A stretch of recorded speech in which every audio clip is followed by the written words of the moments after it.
এবার প্রতারণার মামলায় মডেল মেঘনা আলম গ্রেপ্তার। বিস্তারিত দেখুন অগ্রযাত্রার ডেস্ক রিপোর্টে। এবার রাজধানীর ধানমন্ডি থানার প্রতারণা ও চাঁদাবাজির মামলায় মডেল মেঘনা আলমকে গ্রেপ্তার দেখিয়েছেন আদালত। বৃহস্পতিবার সকালে ঢাকার মেট্রোপলিটন ম্যাজিস্ট্রেট মাসুম মিয়ার আদালত তাকে গ্রেপ্তার দেখান। সকালে মেঘনা আলমকে আদালতে হাজির করা হলে মামলার তদন্ত কর্মকর্তা গ্রেপ্তার দেখানোর জন্য আবেদন করেন।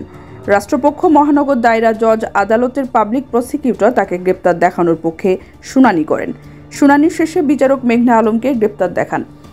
গত 9 এপ্রিল রাতে রাজধানীর বসুন্ধরা আবাসিক এলাকার একটি বাসা থেকে মেঘনা আলমকে আটক করা হয়। আটকের আগে তিনি ফেসবুক লাইভে এসে বাসার দরজা ভেঙে পুলিশ পরিচয়ধারীরা ভেতরে প্রবেশের চেষ্টা করছে বলে অভিযোগ করেন। মেঘনা আলমকে আটক করার পরপরই লাইভটি বন্ধ হয়ে যায়।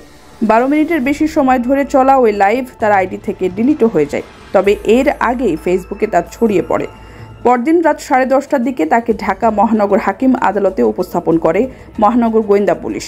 ডিবির আবেদনের পরিপ্রেক্ষিতে মহানগর হাকিম মোহাম্মদ শেফাতুল্লাহ বিশেষ ক্ষমতা আইনে মেঘনাকে 30 দিন কারাগারে আটক রাখার আদেশ দেন।